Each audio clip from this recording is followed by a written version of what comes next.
So previous 3 classes में हम लोगों ने डीएनए के ट्रांसक्रिप्शंस की प्रोसेस को देखा और इसमें समझने की कोशिश की किस तरीके से प्रोसेस हो रहा है और क्या-क्या मॉलिक्यूल्स, फैक्टर, प्रोटीन्स इन्वॉल्व होते हैं as well as comparative analysis भी किया कि प्रोकैरियोट्स में और यूकैरियोट्स में कैसे डिफरेंसेस है। सो अब तक बेसिकली हम लोगों ने देखा कि एक दैट मीन्स न्यूक्लिक एसिड के एक मॉलिक्यूल से उसी मॉलिक्यूल्स का बनना और उसका कॉम्प्लीमेंट्री दूसरा मॉलिक्यूल न्यूक्लिक एसिड का बनना।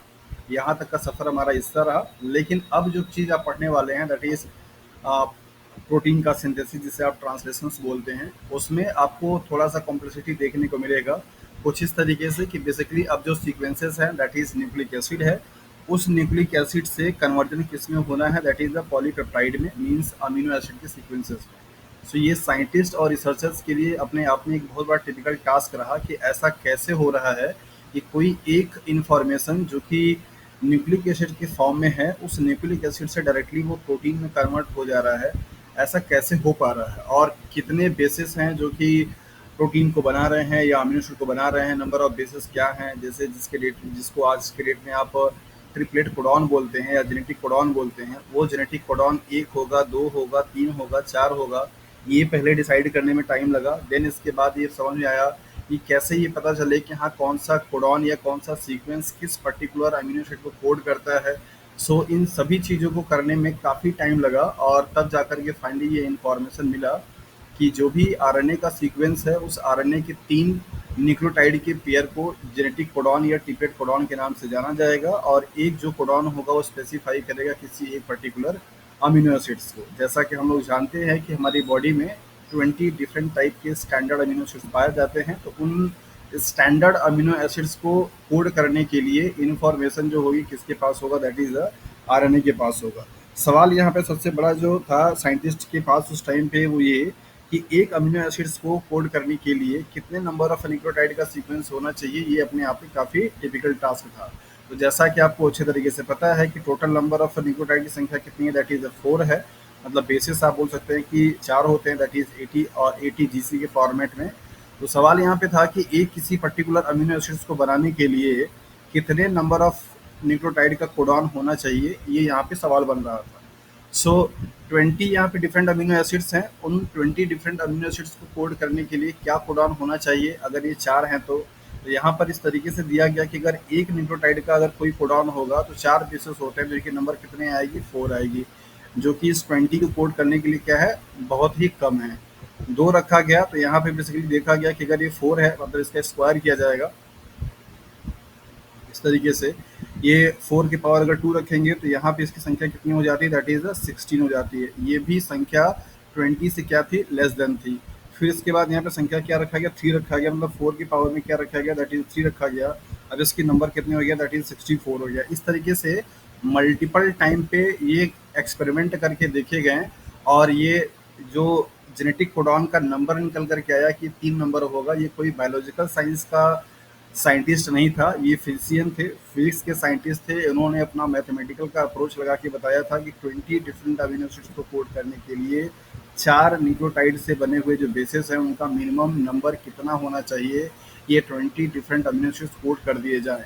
फाइनली उन्होंने पाया कि अगर जो सीक्वेंसेस है न्यूक्लियोटाइड का उनका नंबर अगर 3 होगा तो यहाँ पे नंबर ये क्या आ रहा है 64 आ रहा है, जो कि इस 20 डिफरेंट अमीनो एसिड को कोड करने के लिए मोर देन क्या है इनफ है। इस कॉन्सेप्ट के बेसिस पे ये बताया गया कि जेनेटिक जो कोडॉन होंगे वो क्या होंगे दैट इज ट्रिपलेट होंगे, मतलब 3 बेसिस के फॉर्म में होंगे। लाइक एज आज की डेट में आपको अच्छे तरीके से मालूम है कि AUG क्या है आपका एक इनिशिएशन कोडॉन है, ट्रिपलेट कोडॉन है। तो इस कॉन्सेप्ट और अप्रोच के बेसिस पे ये इन्फॉर्मेशन निकल कर के आई कि जो जेनेटिक कोडॉन होगा मीन्स आरएनए के जो न्यूक्लियोटाइड होंगे उस आरएनए का 3 न्यूक्लियोटाइड का एक पेयर बनेगा और एक ये कोडॉन बेसिकली किसी एक अमीनो एसिड को क्या करेगा स्पेसिफाई करेगा मीन्स कोड करेगा।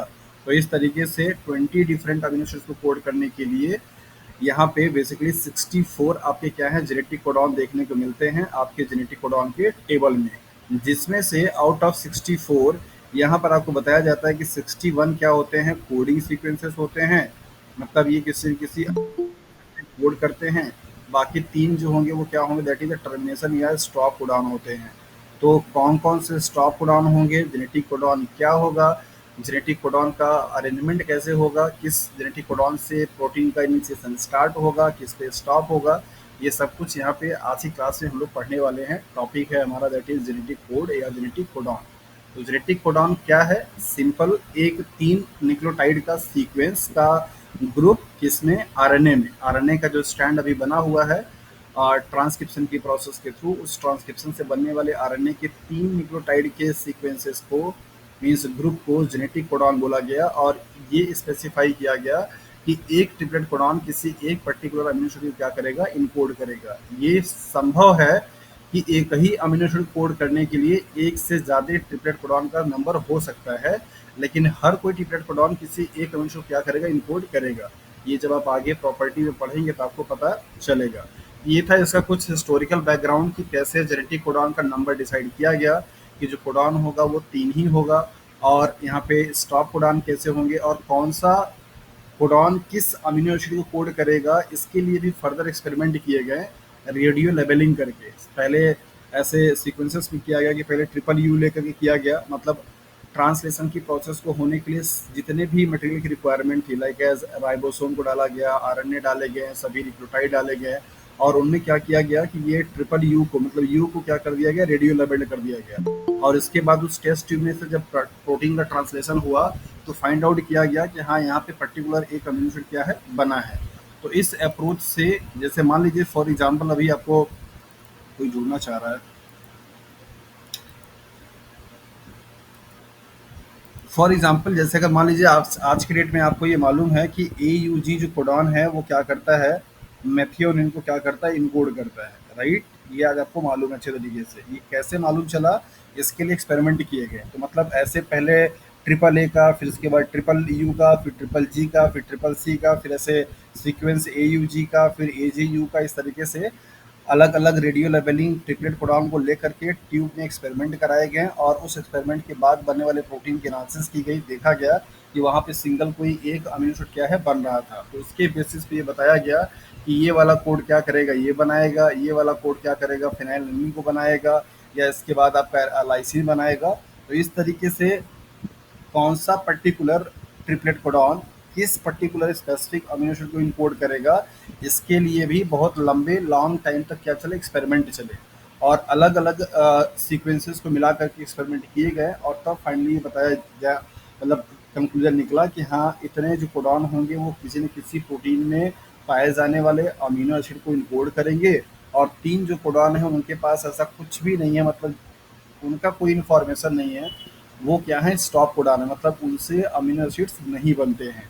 तो ये दोनों चीज़ों को करने के लिए, मतलब कि जो कोड है मीन्स जेनेटिक जो कोड है वो कितने न्यूक्लियोटाइड का होगा ये भी, और कौन सा जेनेटिक कोड किस अमीनो एसिड को कोड करेगा ये भी, ये दोनों ही चीज़ काफ़ी ज़्यादा चैलेंजिंग था मॉलिक्यूलर बायोलॉजी के साइंटिस्ट के लिए, कि ये बताने के लिए कि कैसे न्यूक्लियोटाइड के सीक्वेंस से पॉलीपेप्टाइड मीन्स अमीनो एसिड का लॉन्ग चेन बन रहा है। तो एक इंफॉर्मेशन, मतलब एक बायोमॉलिक्यूल दूसरे बायोमॉलिक्यूल्स में क्या हो रहा है? कन्वर्ट हो रहा है।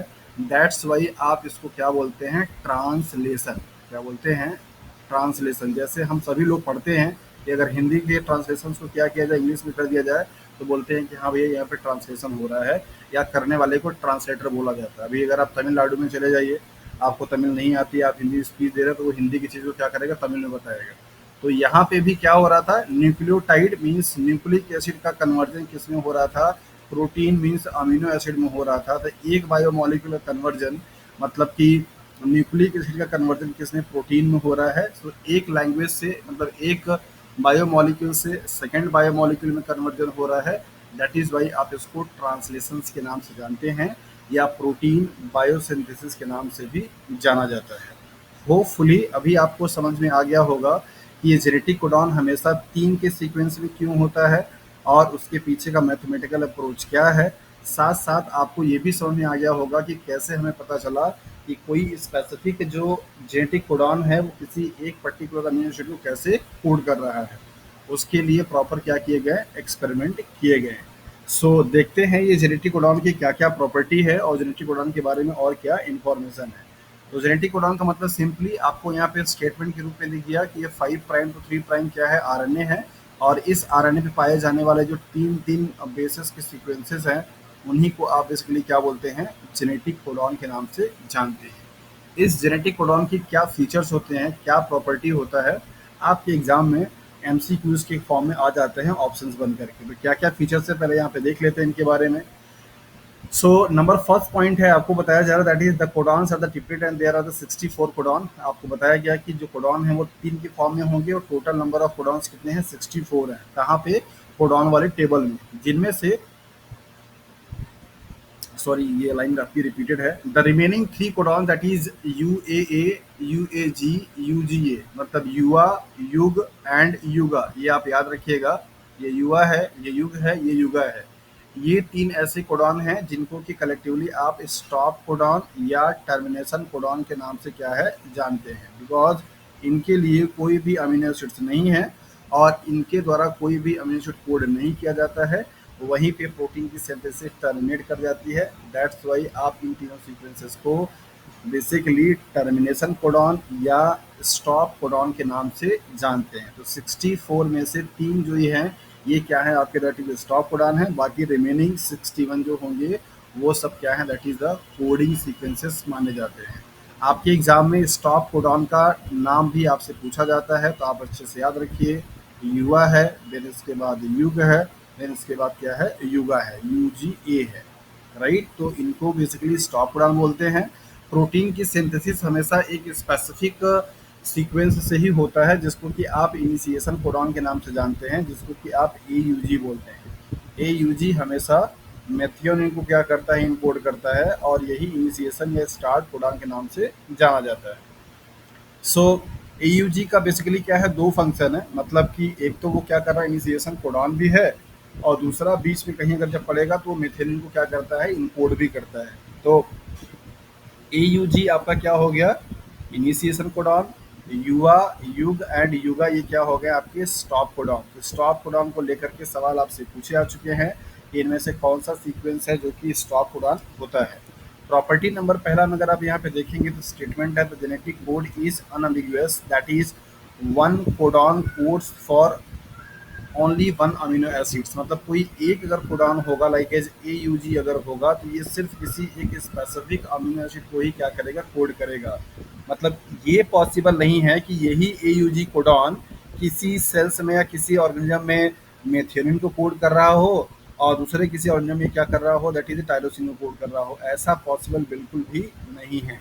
कोई एक पर्टिकुलर या स्पेसिफिक जो कोडॉन होगा वो किसी सिंगल एक अमीनो एसिड्स को ही क्या करेगा, इनकोड करेगा। 2 स्टेटमेंट है यहाँ पे, मतलब ये कि एक पर्टिकुलर ट्रिपलेट कोडॉन किसी एक अमीनो एसिड को कोड करेगा, ये इसका स्टेटमेंट है। दूसरा स्टेटमेंट ये भी है कि एक ही अमीनो एसिड्स एक से ज़्यादा डिफरेंट जेनेटिक कोडॉन से कोड किए जा सकते हैं। ये दोनों लाइन का मतलब अपना अलग अलग है। अनएम्बिग्यूटी का मतलब होता है कि एक कोडॉन सिर्फ एक अमीनो एसिड को कोड करेगा, लेकिन एक अमीनो एसिड एक से ज़्यादा कोडॉन से कोड किए जा सकते हैं, ऐसा आपको आगे जानकारी मिलेगा। तो यहाँ पे फीचर नंबर 1 में आपने यही देखा कि इसका नेचर कैसा है, अनएम्बिगुअस। दूसरा है the genetic code is degenerate, which means what, that each amino acids may be specified by more than one codon. यही बात यहाँ पर आ गई कि मान लीजिए यहाँ पे फॉर एग्जांपल कि ये मेथियोनिन है और इस मेथियोनिन को कोड करने के लिए एक से ज़्यादा क्या है, कोडॉन है। फॉर एग्जांपल ए यू जी से भी मेथियोनिन कोड होता है, मतलब एग्जांपल के तौर पर समझाने के लिए बोल रहा हूँ। और यू ए जी से भी क्या हो रहा है, मेथियोनिन कोड हो रहा है। और मान लीजिए जे ए यू से भी क्या हो रहा है, कोड हो रहा है। इसका मतलब हो जाता है डीजेनरेट, कि मतलब एक सिंगल अमीनो एसिड्स एक से ज़्यादा जेनेटिक कोडॉन से इनकोड किए जा सकते हैं। लेकिन दूसरा इसके पहले का लाइन था कि एक जो कोडॉन होगा वो स्पेसिफाई करेगा किसी एक अमीनो एसिड्स को।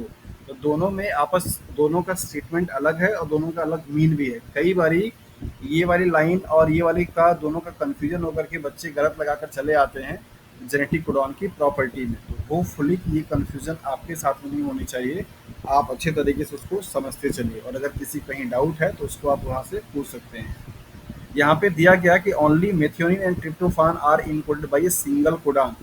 ये भी अपने आप में ये लाइन बड़ा इंपॉर्टेंट है, सवाल कई बार आपसे बन जाता है। मतलब 20 डिफरेंट अमीनो एसिड्स में से सिर्फ अकेले 2 ये ऐसे अमीनो एसिड्स हैं जिनको कोड करने के लिए सिंगल सिंगल कोडॉन पाए जाते हैं, अदरवाइज जितने भी अमीनो एसिड्स हैं उनके पास more than one genetic codon है।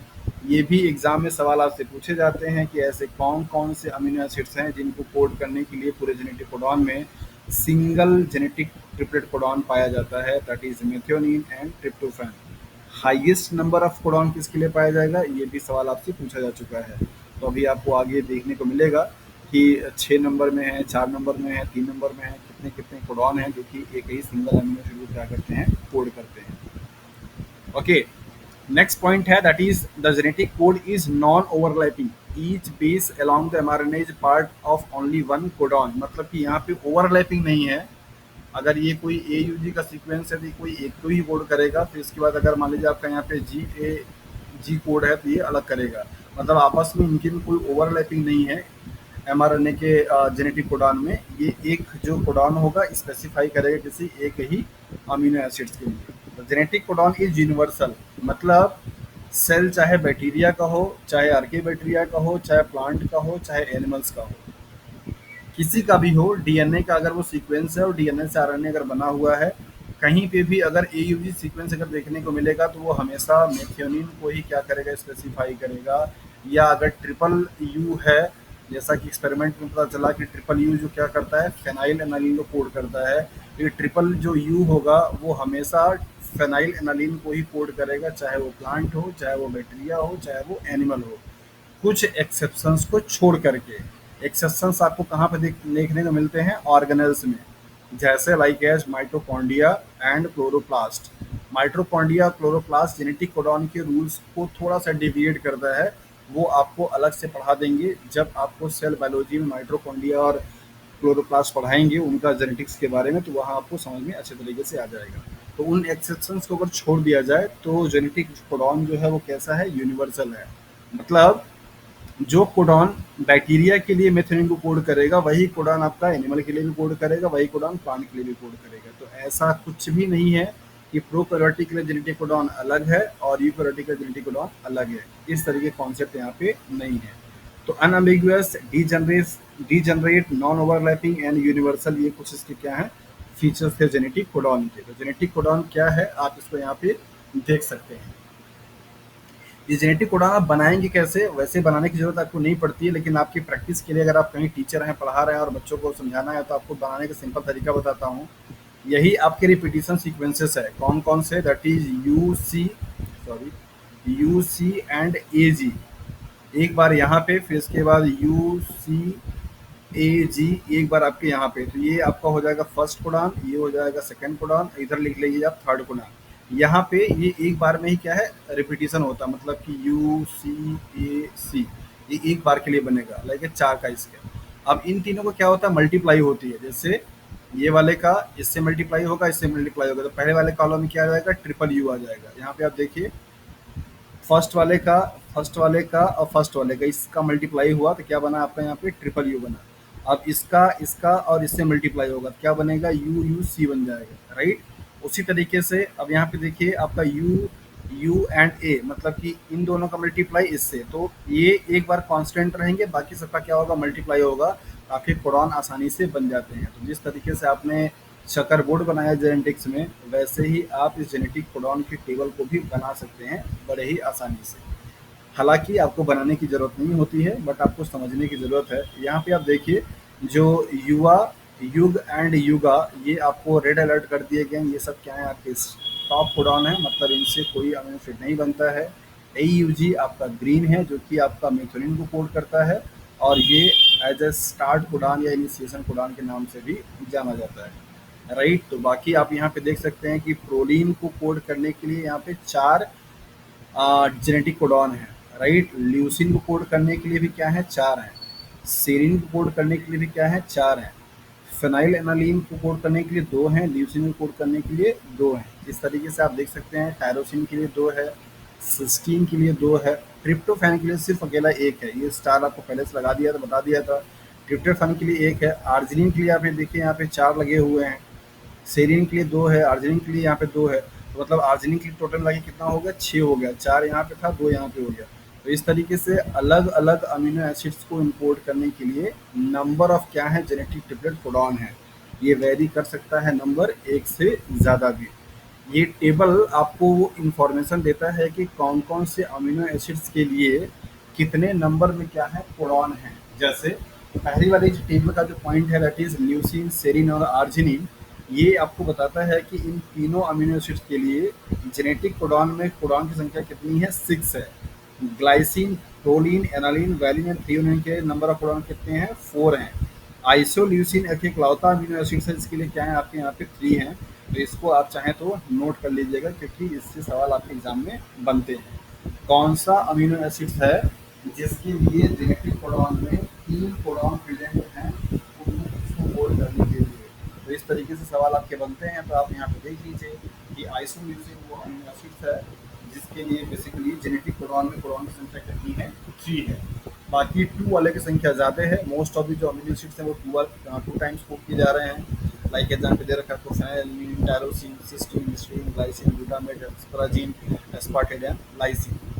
बाकी आपके मेथियोनिन जो कि इनिशिएशन कोडॉन भी है और ट्रिप्टोफैन, इनके लिए स्टार लगा लीजिए। इनके लिए सिर्फ क्या है आपका सिंगल जेनेटिक कोडॉन है।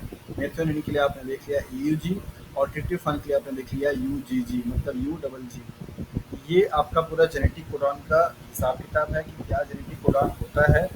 64 में से आउट ऑफ 3 आपके क्या है, दैट इज टर्मिनेशन कोडॉन है। 61 जो है वो क्या है आपके, that is the coding codon है। जिससे क्या हो रहा है, अमीनो एसिड्स यहाँ पे बनते हैं।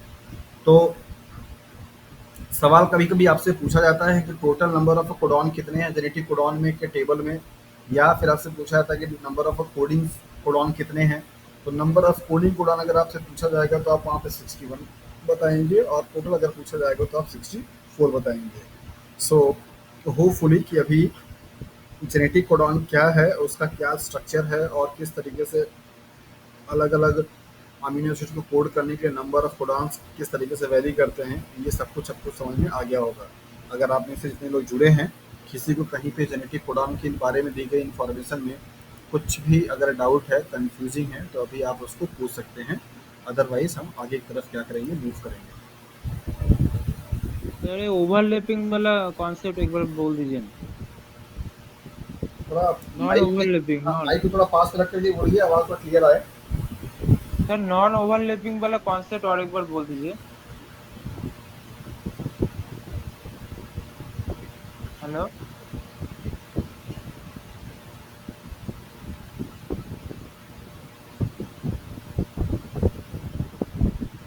कौशिक आप कुछ पूछ रहे हैं, बताइए क्या बोल रहे हैं। सर नॉन ओवरलैपिंग वाला। नॉन ओवरलैपिंग का मतलब यही होता है कि जो ये कोडॉन होते हैं, लाइक एज मान लीजिए आपका ए यू जी है, फिर यहाँ पे आपका ए सी सी है, ये ओवरलैप नहीं करेगा, मतलब मिक्स नहीं होगा। ऐसा नहीं होगा कि हाँ ए यू जी का जो जी है ये ए सी सी वाले में भी आकर के काम कर जाए, इसके लिए भी काम करे, ऐसा नहीं है। सेपरेट ये आपका अलग होगा, ये सेपरेट आपका अलग होगा। इनके बीच में कोई गैप नहीं है, ना कोई कॉमा है, लेकिन उसके बावजूद भी ओवरलैपिंग नहीं है। Okay sir. ठीक है। Okay sir. चलिए, सो अभी तक आपने इस स्टार्टिंग में देखा कि सर जेनेटिक कोडॉन क्या है। सर और एक्सक्यूज मी सॉरी, सर। कुछ कोई और पूछ रहा है क्या? सर देवस्मिता सर, जो हम लोग इंट्रॉन और एक्सॉन पढ़ते हैं तो यही कोड्स को हम लोग एक्सॉन बोलते हैं, राइट? हाँ, ये जो आपके अभी जो आप जेनेटिक कोडान के फॉर्म में पढ़ रही हैं, इसी को ही आप एग्ज़ॉन बोलते हैं। मतलब ये एग्ज़ॉन वो हैं जो कि कोड करने वाले पार्ट हैं। ठीक। तो सर इस यूकैरियोट्स में तो बीच में इंट्रॉन्स भी होते हैं। प्रोकैरियोट्स में इंट्रॉन नहीं होते, यूकैरियोट्स में होता है। यू यूकैरियोट्स की बात करूँ सर, यूकैरियोट्स में बीच में इंट्रॉन्स भी होते हैं एक्सॉन्स के बीच में। हाँ, तो फिर तब भी ये ओवरलैपिंग वाला कॉन्सेप्ट काम करेगा? तो इंट्रॉन्स तो पहले ही स्प्लाइस कर दिए जाते हैं। आपको कल ही क्लास में पढ़ाया गया कि जो आपके आरएनए बनते हैं वो मैच्योर नहीं होते हैं, तो जिसको आप एचएनआरएनए बोलते हैं, उसको पूरा प्रॉपर स्प्लाइसिंग की जाती है, रिमूव किया जाता है। फाइनल जो एमआरएनए बनेगा, जो कि कोडॉन मतलब जो कि कोड करेगा प्रोटीन को, उसमें सिर्फ और सिर्फ एक्सॉन होते हैं, वहाँ पे इंट्रॉन नहीं होता है। कल का ठीक क्लास आपने अटेंड किया था? सर, लास्ट में छूट गया था। ठीक है हाँ, सर। तो शायद आपको इसलिए कन्फ्यूजन हो सकता है। कल की क्लास, कल का आप वीडियो देखिए, आपको सारा क्लियर हो जाएगा कि अच्छे तरीके से कैसे ये मैच्योर आरएनए बन रहा है। ठीक है। ठीक है सर। चलिए, यहाँ पे दूसरा दैट इज जो कॉन्सेप्ट है वोबल हाइपोथेसिस का, इसकी ज़रूरत क्यों पड़ी और ये कॉन्सेप्ट आपको क्या बताता है, इसको यहाँ पे पहले अच्छे से समझ लेते हैं ताकि आपको आगे जब ट्रांसलेशन आप पढ़ेंगे तो वहाँ पर आपको समस्या ना हो। नॉर्मली आप अच्छे तरीके से जानते हैं कि ट्रांसलेशंस के टाइम पे टीआरएनए का पार्ट और इसके बाद एमआरएनए का पार्ट दोनों ये क्या करते हैं, इंटरेक्ट होते हैं। मान लीजिए आपका 5 प्राइम टू 3 प्राइम एमआरएनए ये है, तो ये इसका क्या होगा, दैट इज 3 प्राइम होगा और ये इसका क्या होगा, 5 प्राइम होगा। इस पे मतलब कि टीआरएनए पे पाए जाने वाले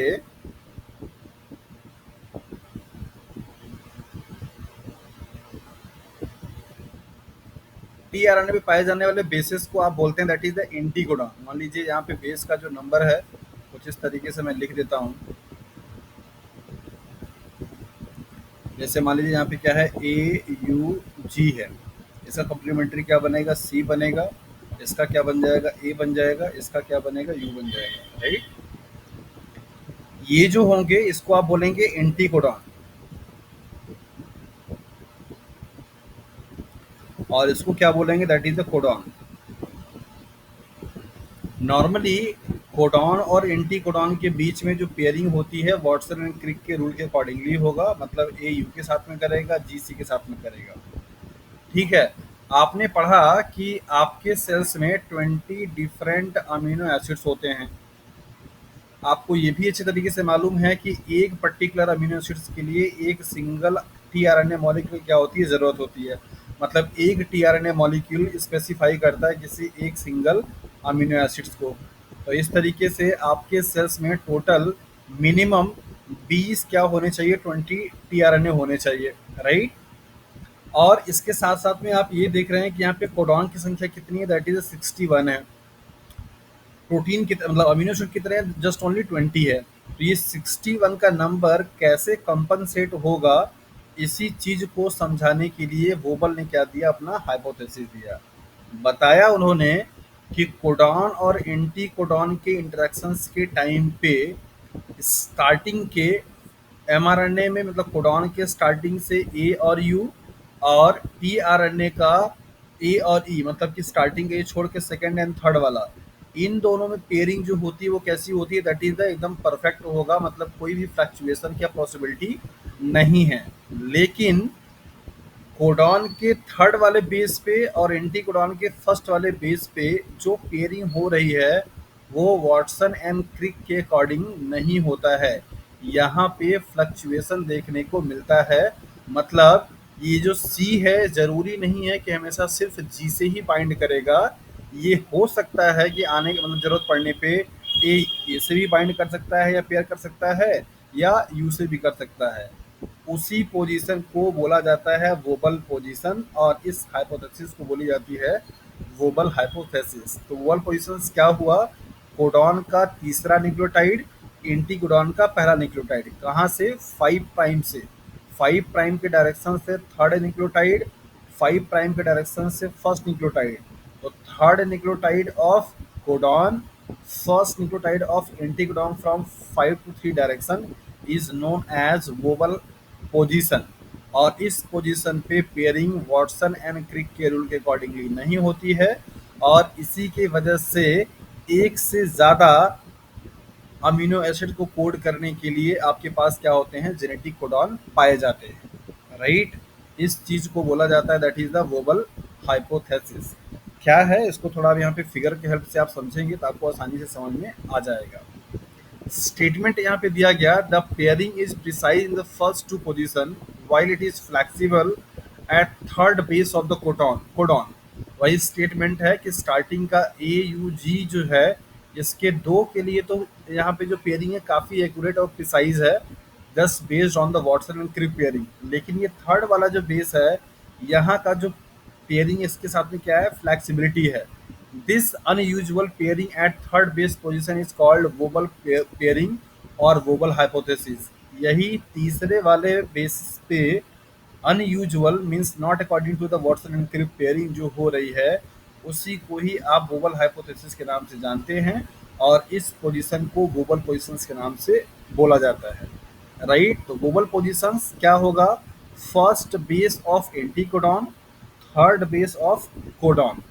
ये आपसे एग्जाम में क्वेश्चंस पूछे जा चुके हैं कि वोबल हाइपोथेसिस में वोबल पोजीशंस कौन से कोडॉन पे होगा या कौन से बेस पे होगा।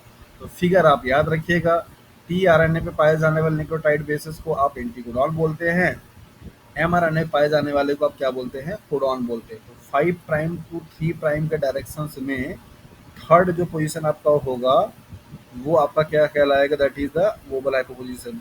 और वैसे ही टीआरएनए में क्या होगा आपका, ये 5 प्राइम ये 3 प्राइम, तो इसका जो होगा पहला वाला जो होगा, मतलब ये वाला जो पोजीशन होगा उसी का आप क्या बोलेंगे, वोबल पोजीशन के नाम से जानते हैं। नॉन स्टैंडर्ड बेस पेयरिंग यहाँ पे देखने को मिलता है। ये फिगर आपको सब समझाएगा। नॉर्मल केस में देखिए यहाँ पे एमआरएनए और टीआरएनए है, ये टीआरएनए का सीक्वेंस है और ये आपका क्या है, एमआरएनए है। इसको आप बोलेंगे कोडॉन, इसको बोलेंगे एंटीकोडॉन।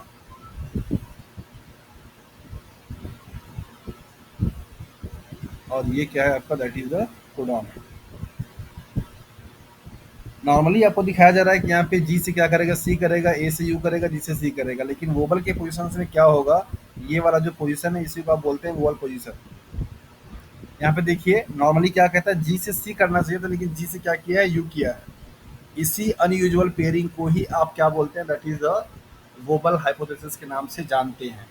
इस हाइपोथेसिस के बेस्ड पे आप ये एक्सप्लेन कर सकते हैं कि ऐसा क्यों है कि एक ही अमीनो एसिड्स को कोड करने के लिए एक से ज़्यादा जेनेटिक कोडॉन क्या है वो पाए जा रहे हैं। जैसे भी आपने पीछे वाली स्लाइड में देखा कि कुछ अमीनो एसिड्स हैं जिनके लिए 2 हैं, कुछ के लिए 3 हैं, कुछ के लिए 4 है, कुछ के लिए 6 है।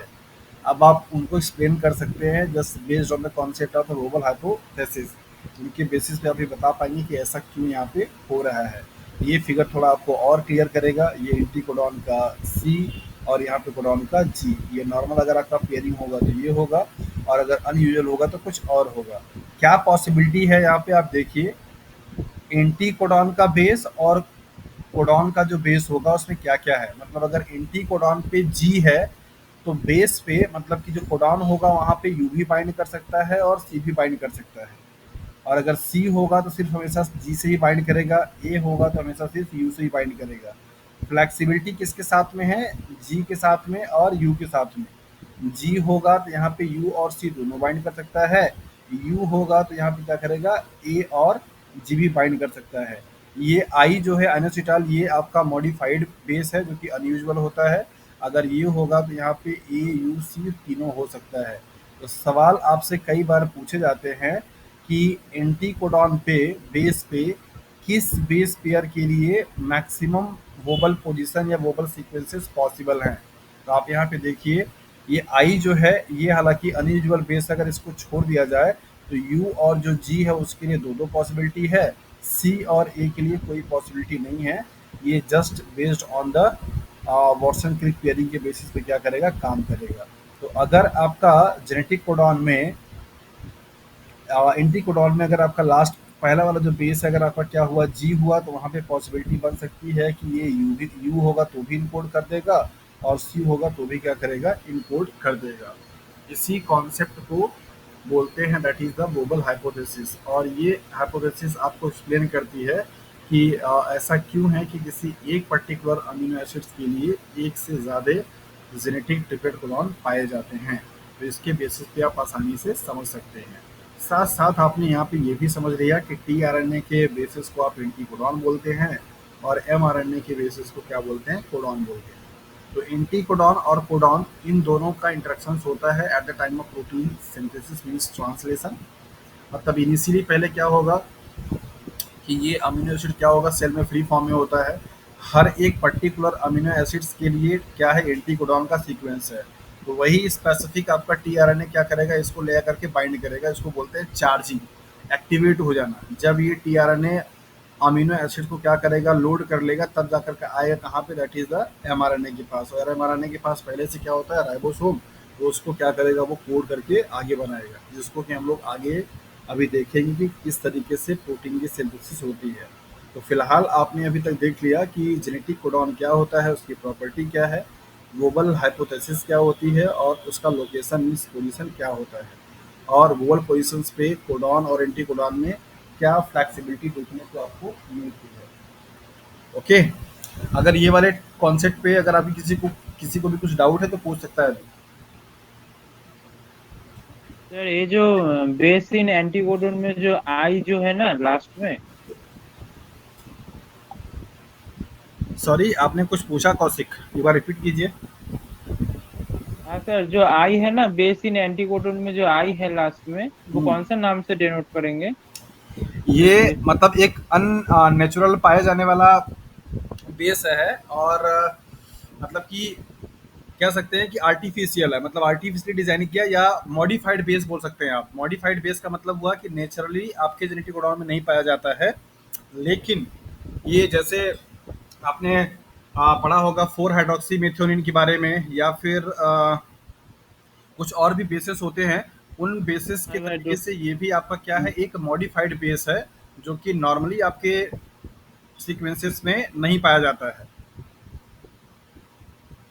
अच्छा, ठीक है सर। Okay sir.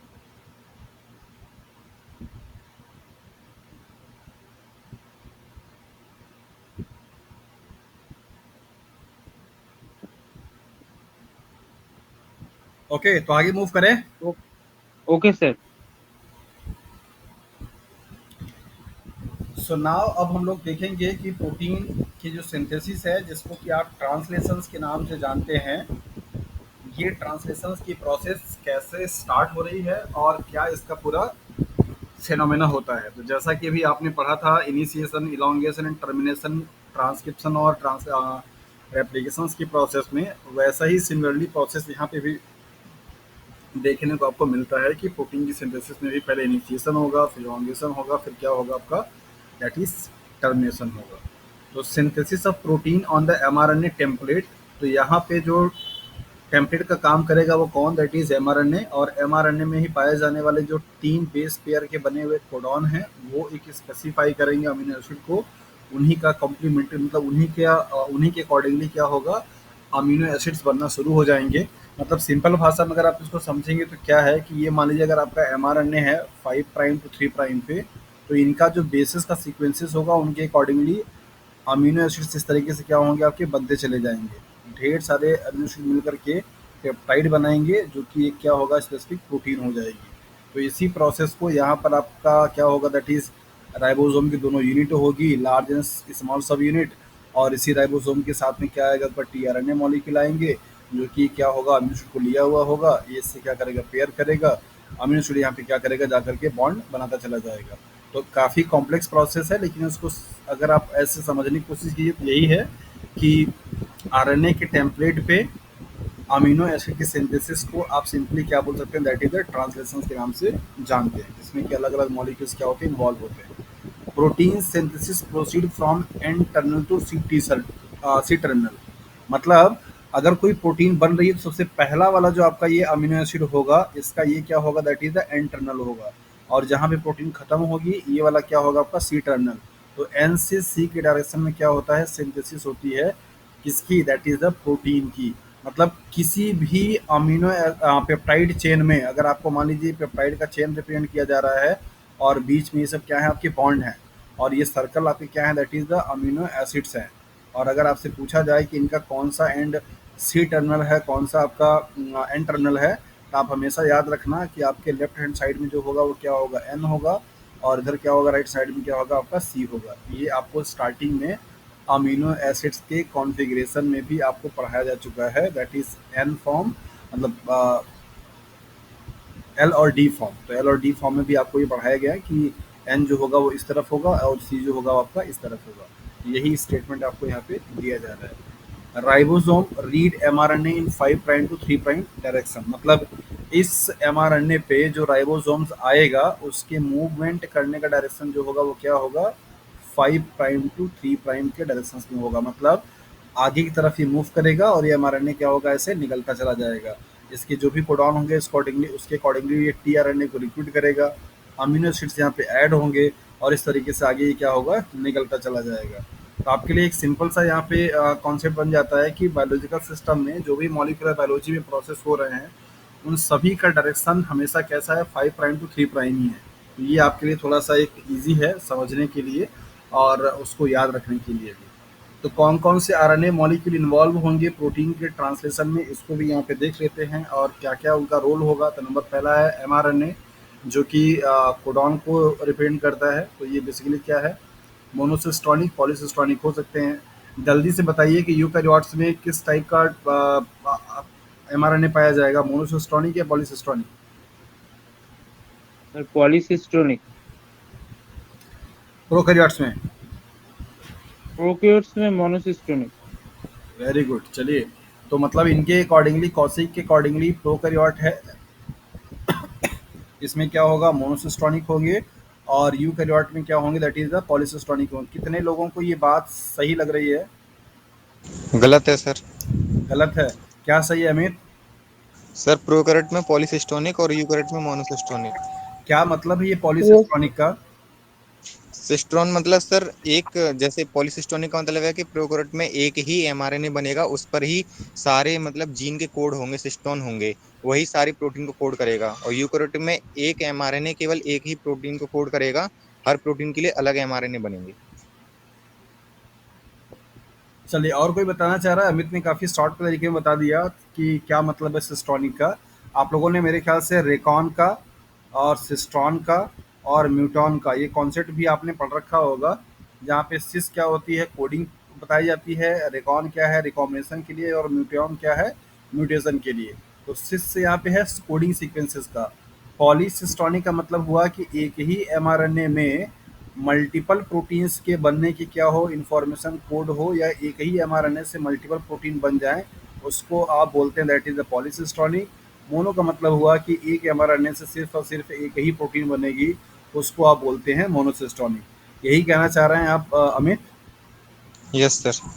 तो यूकैरियोटिक की केस में कैसा होगा, दैट इज द मोनोसिस्टोनिक, और प्रोकैरियोटिक केस में कैसा होगा, दैट इज द पॉलीसिस्टोनिक। ठीक है, प्रोकैरियोट। अच्छा, बाकी लोग हैं नहीं क्या? कोई जवाब नहीं दे रहा मुझे। जुड़े तो काफी लोग हैं, शौकत हैं, कौशिक हैं, देवस्विता, अर्चना, अंजलि, अमित एंड सुजाता।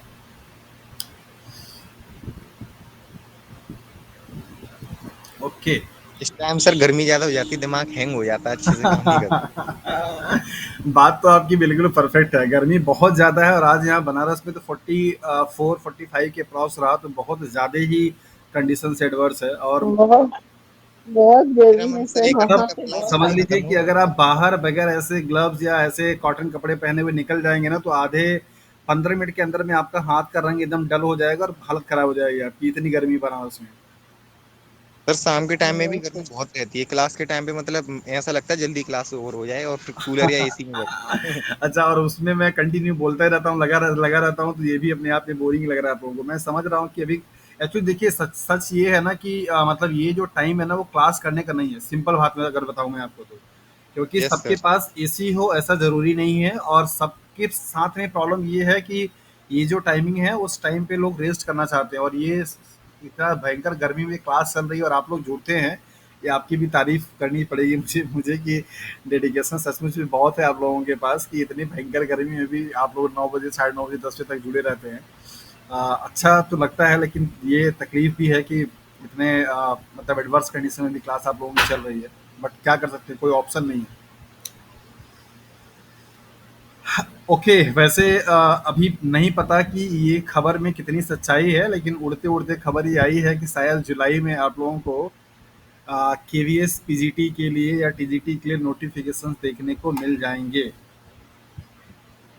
सर मैंने भी आज देखी थी एक, मतलब यूट्यूब पर एक सर थे, उनकी मैं वीडियो में यूट्यूब देखा। की बात नहीं कर रहा हूँ, मतलब कुछ लोग हैं केवीएस में, उनसे मतलब रहता है, बातचीत होता रहता है, तो उन्होंने बताया है, बट अभी उनकी तरफ से कंफर्मेशन नहीं है। लेकिन हाँ, अंदर में जो बात चल रही है उस पे सब लोगों की सहमति इसी पे बनी है कि हाँ, सीटेट का जो एग्ज़ाम होगा उसको बाद में कराएंगे, मतलब दिसंबर के आसपास में। लेकिन केवीएस का जो रिक्रूटमेंट का मतलब वो है, उसका उसका जो एग्जामिनेशन होगा, नोटिफिकेशन में भी आप लोगों को जुलाई में देखने को मिल जाए, होपफुली। सर हाँ। सर 3-4 इकट्ठे आएगा शायद क्या? नोटिफिकेशन। तीन चार इकट्ठे नोटिफिकेशन आएगा, शायद नवोदय का भी आएगा, केवीएस भी आएगा, एकलव्य भी आएगा। देखिए, अगर ऐसा होगा तो बड़ी अच्छी बात है। और सुनने में तो ये भी आ रहा है, अगर मैं उनकी बात पे विश्वास करूँ तो उनके अकॉर्डिंगली ये है कि अभी एग्ज़ाम के पैटर्न में भी चेंजेस होने वाले हैं। मतलब अभी जो आपका सिर्फ़ एमसीक्यूज़ और इंटरव्यू हुआ करता था, वो प्री मेंस और इंटरव्यू में कन्वर्ट हो जाएगा। मतलब आपका ये एमसीक्यू तो होगा ही होगा। मेंस वो कैसा लेंगे अभी इस पे कोई चर्चा नहीं है। मतलब वो रिटन फॉर्म में लेंगे या फिर अ, यही एमसीक्यू का ही लेवल थोड़ा और टफ कर देंगे, कैसा कराएँगे ये नहीं आइडिया है। लेकिन सुनने में यही आ रहा है कि पेपर का पैटर्न चेंज रहेगा और शायद हो सकता है जुलाई में कुछ आपको नोटिफिकेशन देखने को मिले फॉर्म के रिगार्डिंग में कि कब आपके फॉर्म भराए जाएंगे, कब क्या होगा। सर बस वैकेंसी ज्यादा होनी चाहिए, तो मतलब इतनी मेहनत करने का कुछ फायदा मिले। हाँ बिल्कुल, ये तो है। मतलब कभी कभी ऐसा अगर लगता है कि इतने इतने दिनों से लगे हुए हैं और सर अगर वैकेंसी 3-4 आई तो सर हमारा तो फिर क्या फायदा इतनी मेहनत करने से। 3-4 वैकेंसी आएगा फिर तो बहुत बहुत ज़्यादा नाइंसाफ़ी हो जाएगी, क्योंकि इतने इतने ऑल ओवर इंडिया में इतने लोग हैं कि 3-4 सीट में तो जगह बना पाना बहुत ही मुश्किल हो जाता है। जो फैक्ट है सो फैक्ट है। नंबर ऑफ फिर सर सीट। पढ़ने का भी मन नहीं करता, फिर मोटिवेशन डाउन हो जाता है, लगता है कि 3-4 वैकेंसी में होगा ही क्या। ये प्रॉब्लम तो है ही। मतलब फुल है।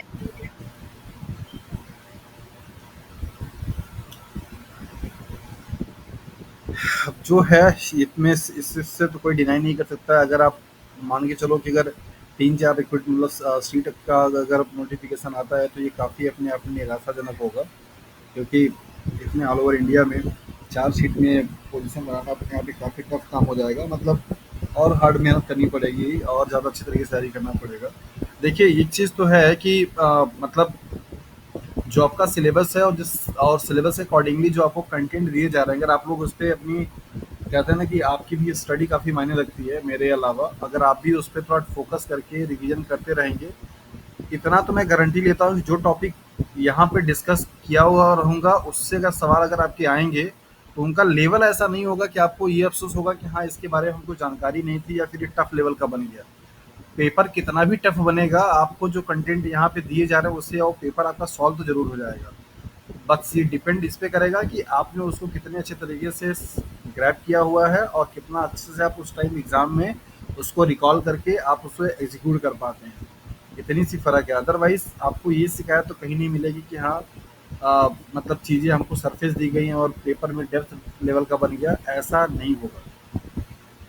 हाँ सर, पिछली बार भी मतलब कंटेंट सारा क्लास में ही था, लेकिन मतलब कंटेंट वो देते हैं सारा, याद करने वाला मैटर ज्यादा होता है। इम्यूनोलॉजी में बहुत सारा बिल्कुल ये तो मैटर है याद ही। हो देखिए जाता है। क्या है ना कि वहाँ ये कुछ कुछ सब्जेक्ट लगता तो तो ऐसे। सब कुछ है पढ़ा हुआ, लेकिन बस ये रहता है कि उस समय पे याद आ जाए तो अच्छा रहता है। हाँ, मतलब वही मैं कह रहा हूँ आपको कि आपको पेपर देख के ये लगेगा कि आपने टॉपिक पढ़ा हुआ है, लेकिन वो एक्यूरेटली आपको याद होना ये बहुत इंपॉर्टेंट है।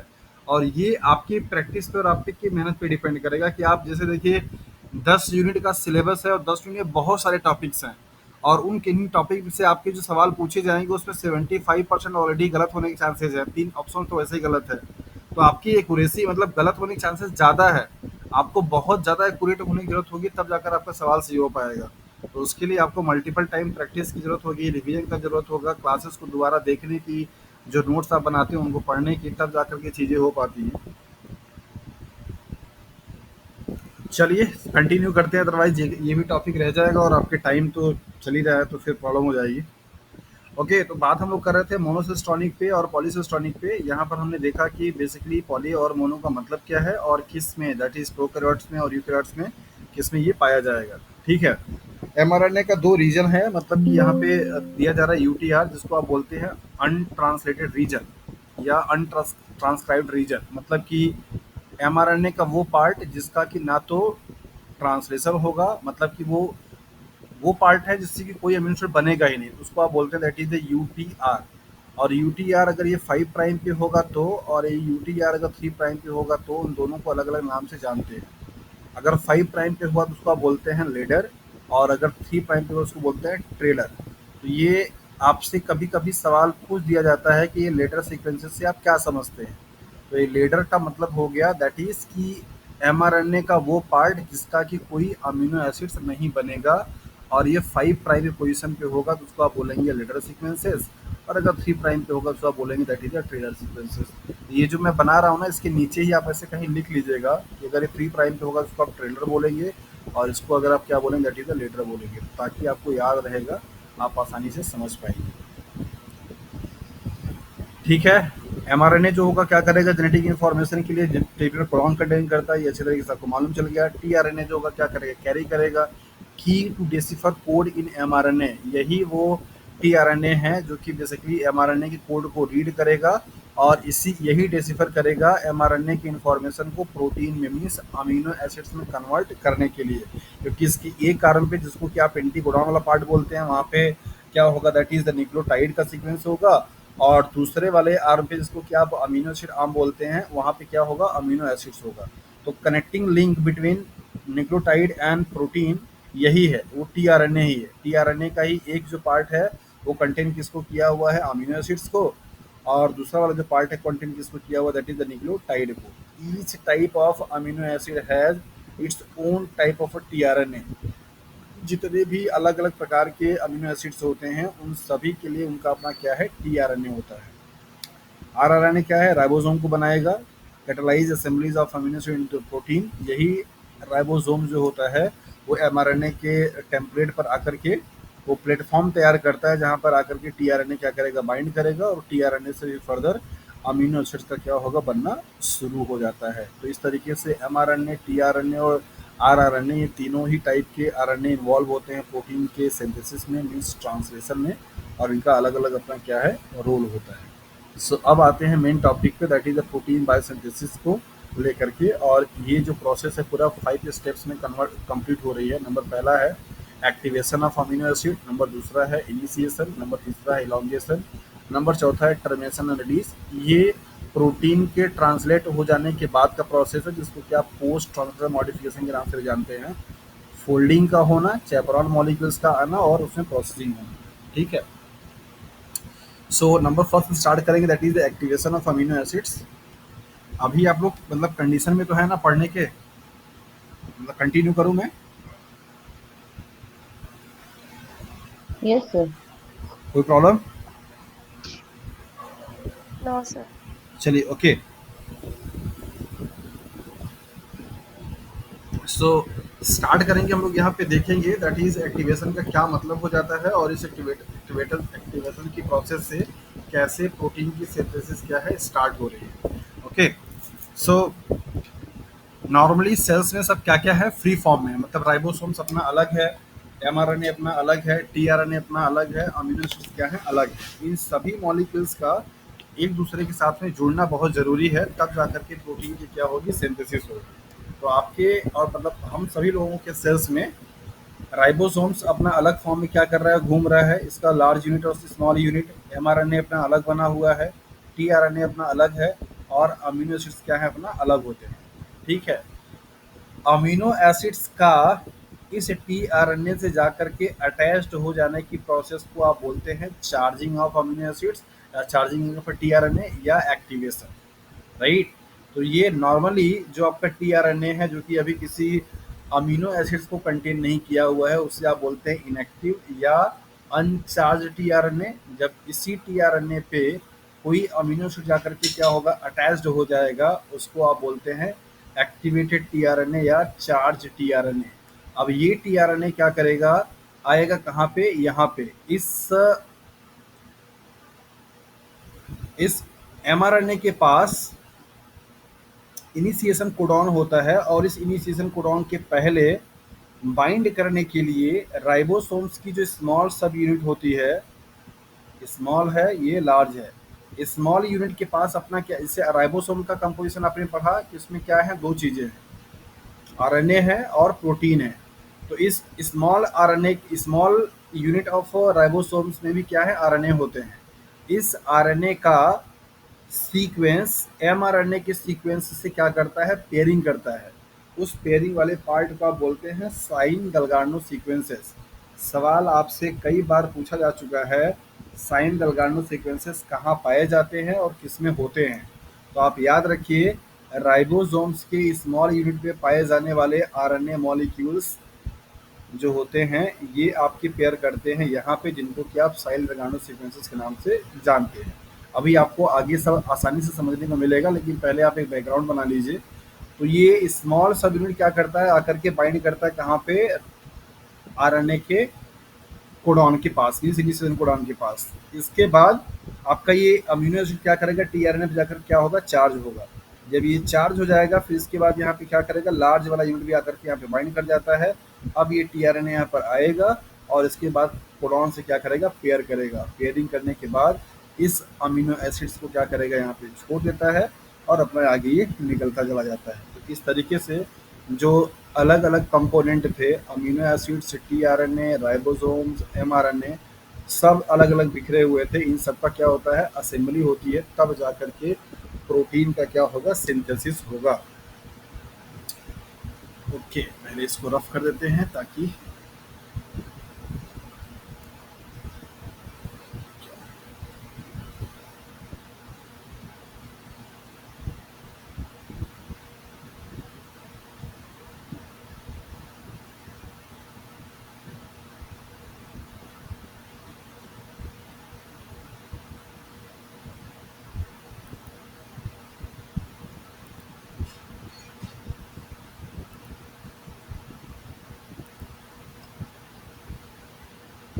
Okay.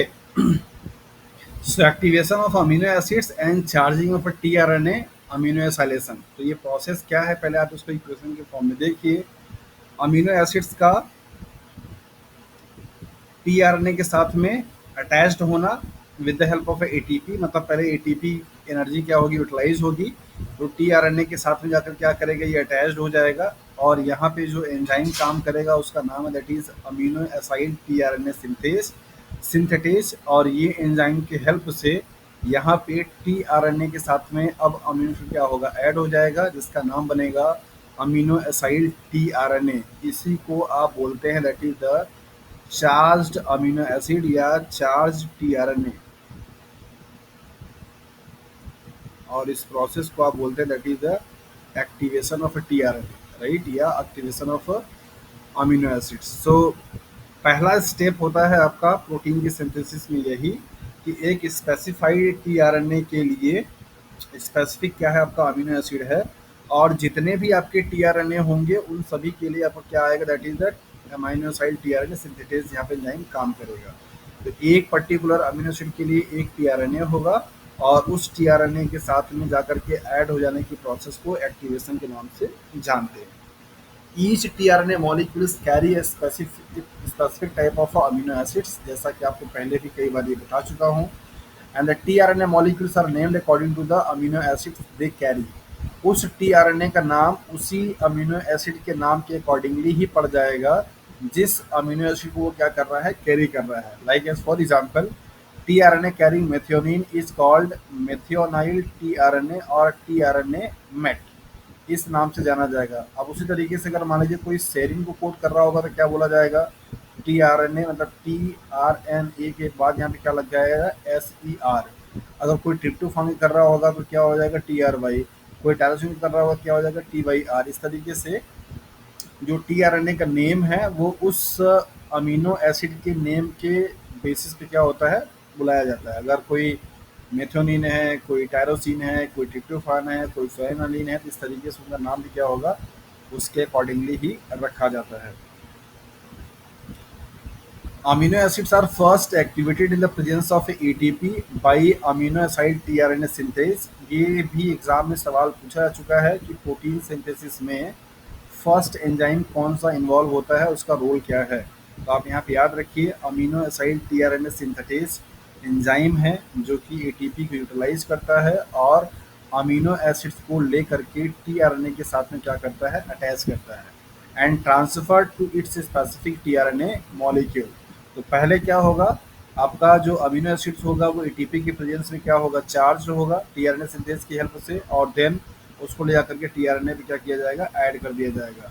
A cell has 20 different amino acid tRNA synthetase enzyme, one for each of the 20 different amino acids.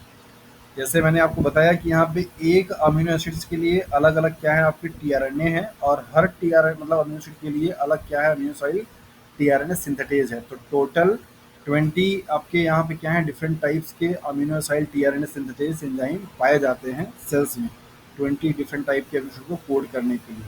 और ये जो रिएक्शन चल रही है कहाँ पे, दैट इज साइटोसॉल में, नॉट ऑन द राइबोसोम। अभी तक राइबोसोम्स के साथ में कोई इंटरेक्शन नहीं हुआ है, इस बात को आप अच्छे तरीके से नोट कीजिए।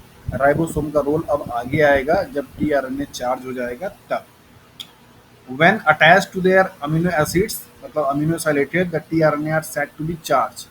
जब अमीनो एसिड के साथ में अटैच हो जाएगा टीआरएनए तो आप उसको क्या बोलते हैं, चार्ज के नाम से जानते हैं। At least 32 tRNA are required to recognise all the amino acids codon, मतलब कि सेल्स में 32 टीआरएनए का होना ज़रूरी है, मतलब होते हैं उन सभी डिफरेंट टाइप के अमीनो एसिड्स को के कोड को रीड करने के लिए।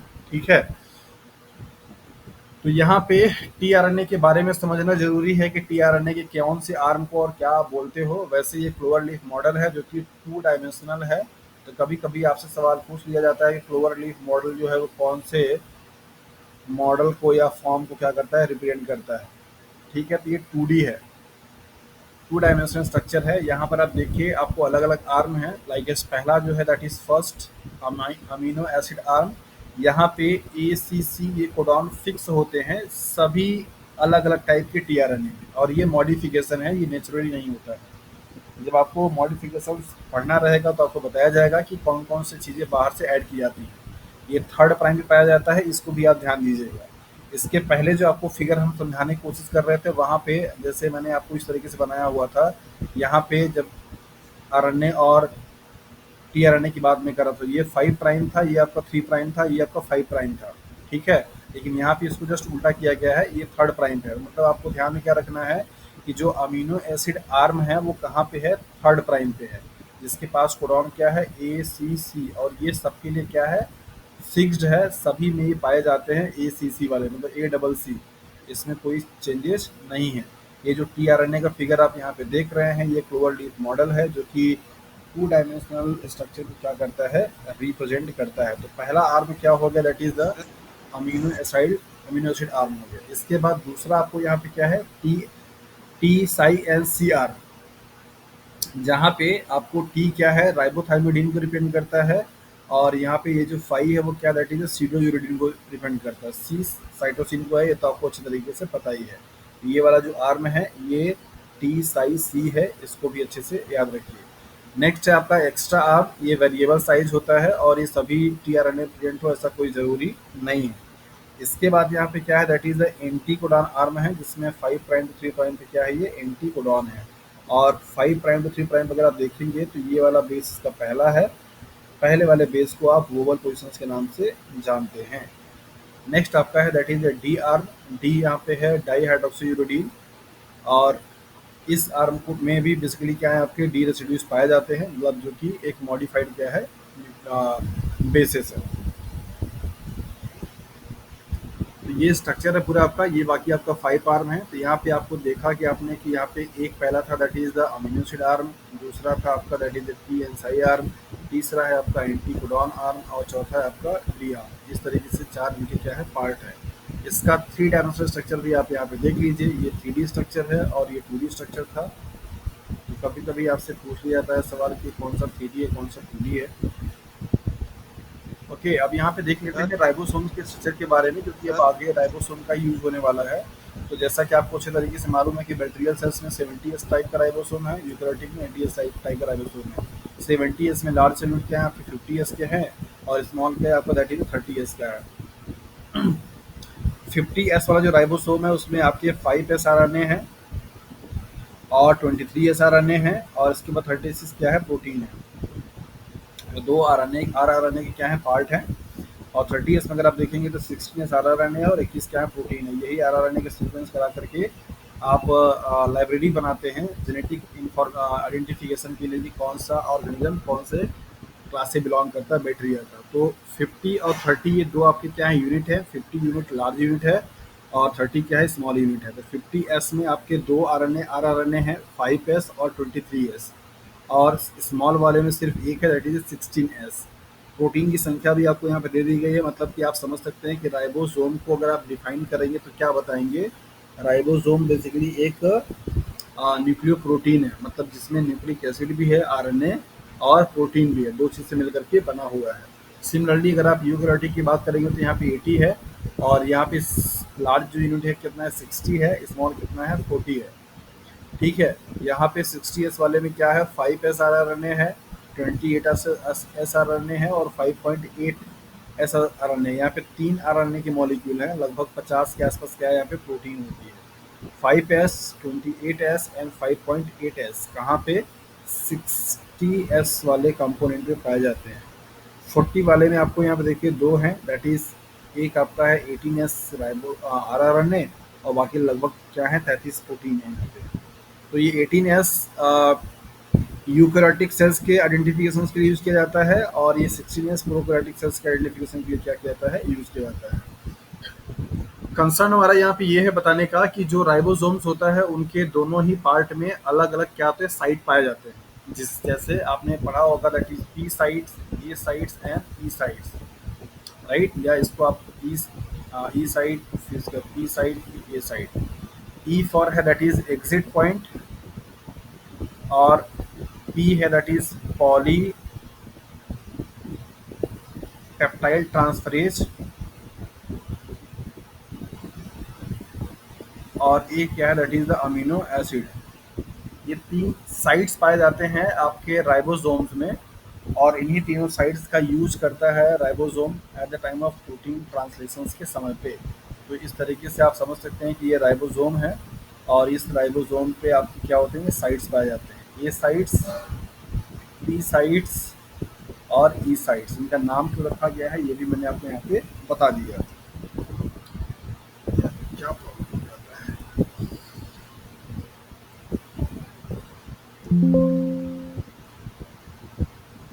ओके, इस फिगर के हेल्प से आप यहाँ पे समझिए कि ये पी और ए और ई का साइड का क्या मतलब होता है और कहाँ पे ये पाए जाते हैं। ये प्रोकैरियोटिक का ही आपको एग्जांपल यहाँ पे कोड किया जा रहा है। ये 30s है, मीन्स प्रोकैरियोट्स है। 30s मतलब कि स्मॉल सब यूनिट है। स्मॉल सब यूनिट में दो पार्ट है, यहाँ पे ए साइट है और पी साइट है। ठीक है, इसके बाद यहाँ पे देखेंगे ये जो लार्ज वाला सब यूनिट है, यहाँ पे आपको क्या दिखाई दे रहा है, ई साइड दिखाई दे रहा है। तो लार्ज यूनिट में पाया जाएगा ई साइड, बाकी ए और पी कहाँ पे हैं, आपके स्मॉल यूनिट में है। ये फिगर आपको क्या समझा रहा है कि जब आपका mRNA के साथ में इनिशियली पहले क्या आएगा, स्मॉल से मिलाकर के बाइंड करेगा। फर्स्ट टाइम पे फर्स्ट जो बेस होगा दैट इज AUG होगा, वो AUG बेस आपका कहाँ पे बाइंड करेगा, पहले P वाले पर। ठीक है, इस टाइम पे ए वाले साइड को ब्लॉक करने के लिए कौन आएगा, इनिशिएशन फैक्टर 1। इनिशिएशन फैक्टर 1 क्या किया जाता है, उसको बाइंड किया जाता है, जिससे कि आपका यहाँ पे ये वाले साइड क्या हो, ब्लॉक रहे, और पी वाले पर आकर क्या करे, AUG बाइंड करे। AUG से बाइंड करने से पहले इसी राइबोसोम में यहाँ पे क्या है, RNA होता है, और ये RNA आकर के कॉम्प्लीमेंट्री बेस पेयर जो होते हैं इनिशिएशन कोडॉन पे, इस पे आकर क्या करता है, बाइंड करता है, जिससे आप साइन डेल्गार्डो सीक्वेंसेस के नाम से भी जानते हैं। तो फर्स्ट टाइम पे AUG सीक्वेंस से 30s राइबोसोम्स का पी जो साइट होगा वो क्या होगा, इंटरेक्ट होगा। यहाँ पर आप देख सकते हैं कि इलॉन्गेशन फैक्टर, इनिशिएशन फैक्टर 1 ए साइड पे क्या किया हुआ है, बाइंड किया हुआ है। इसके साथ में इलॉन्गेशन फैक्टर 3 ये भी क्या है, जो एग्जिट साइट है उसके बगल का स्पेस जो है वहाँ पे भी क्या किया है, ये बाइंड किया हुआ है। अब यहाँ पे दूसरे स्टेप में अगर आप देखेंगे तो बेसिकली क्या दिखाई दे रहा है, एफ मेट। ये एफ का मतलब है फॉर्मुलेटेड।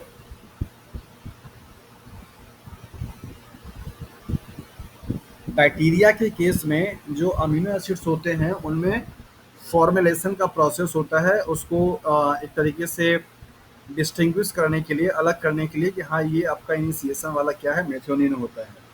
यूकैरियोटिक के केस में ऐसा कुछ भी नहीं होता। ये सारे पॉइंट आपको आगे पढ़ने को मिलेंगे, लेकिन अभी फिलहाल ये फिगर को आप समझ लीजिए। तो यहाँ पे क्या है, फर्स्ट स्टेप में पहले आकर के राइबोसोम का स्मॉल सब यूनिट बाइंड कर लिए AUG पॉइंट पे, और ए पॉइंट भी आपका ब्लॉक है किससे, इनिशिएशन फैक्टर 1 से।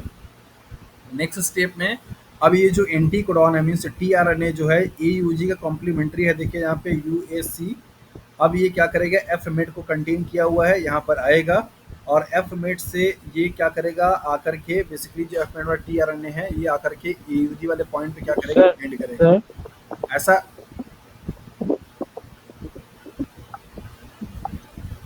सॉरी, सर कोई कुछ बोल रहा है क्या, हाँ सर कौशिक। बताइए। हाँ सर, ये जो पेप्टिडाइल वाला साइट है 30th राइबोसोम में, हाँ, ये पेप्टिडाइल वाला साइट में साइन डायगोनल सीक्वेंस है जो एयूजी साइट के साथ बाइंड करता है इनिशिएशन साइल प्रोटीन। दरगानो सीक्वेंसेस 30th राइबोसोम का पार्ट है और उसी 30th राइबोसोम में ही बेसिकली आपका पी साइट और ये साइट भी है।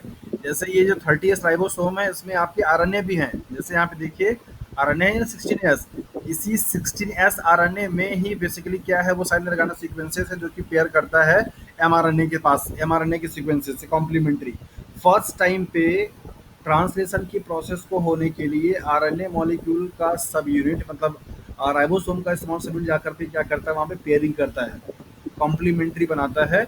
और वो कॉम्प्लीमेंट्री किसका, जो उस राइबोसोम्स में आरएनए मॉलिक्यूल है और जो एमआरएनए मॉलिक्यूल जिसपे आपका प्रोटीन का सिंथेसिस होना है, इन दोनों में पेयरिंग होती है, जाकर के वहाँ पे अटैच होता है और तब पता चलता है कि हाँ यही कहीं क्या है, इनिशिएशन कोडॉन है। Okay sir sir. आपने बताया था वो सेल के अंदर 32 टीआरएनए होते हैं, लेकिन सर कोडॉन तो 61 है, तो सर 16 टीआरएनए होने चाहिए। अभी थोड़ी देर पहले आपको वोल हाइपोथेसिस पढ़ाई गई,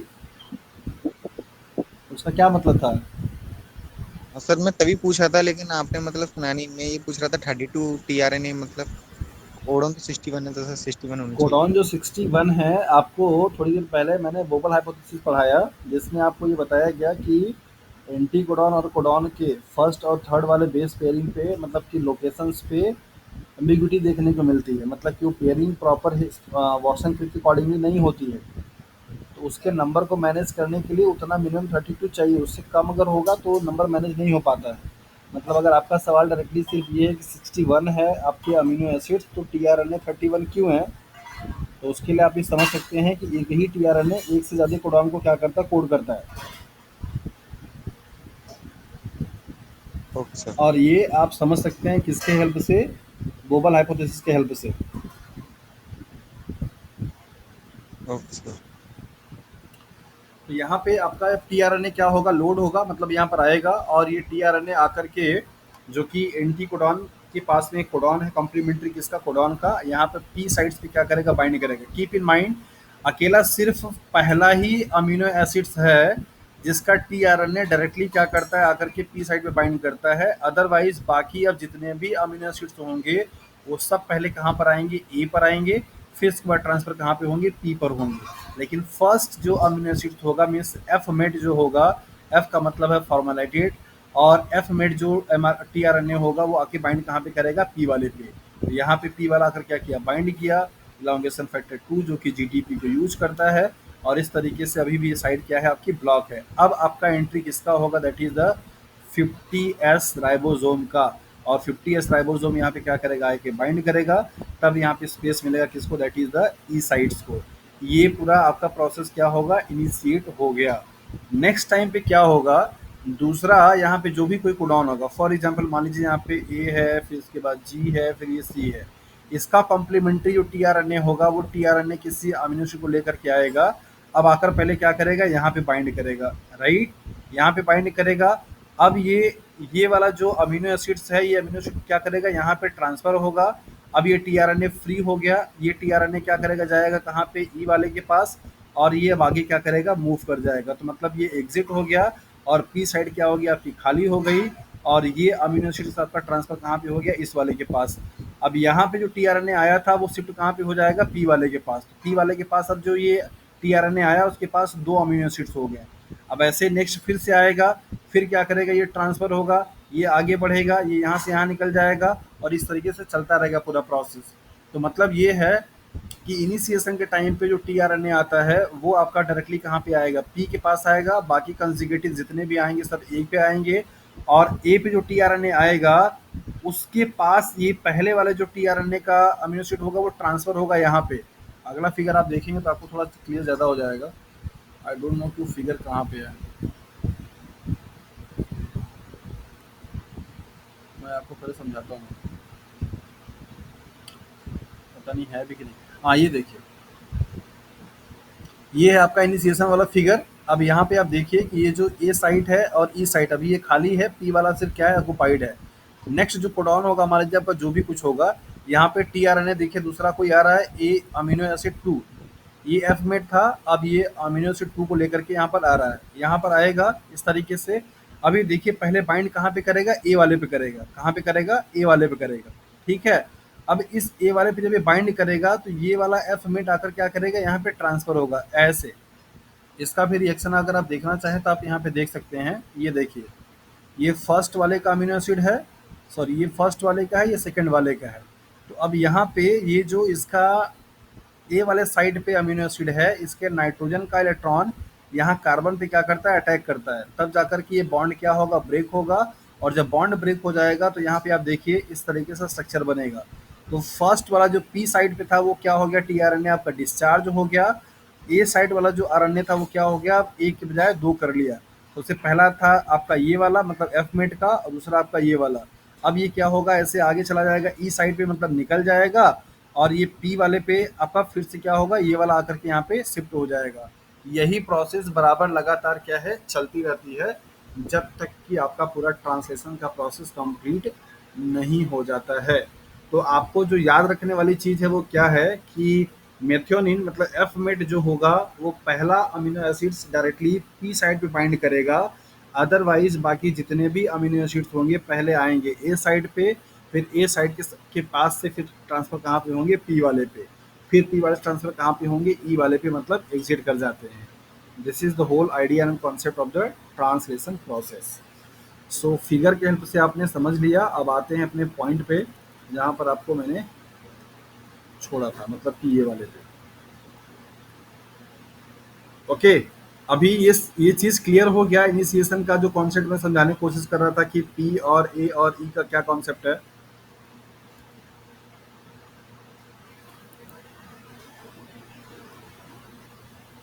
हाँ जी, बताइए। जी सर।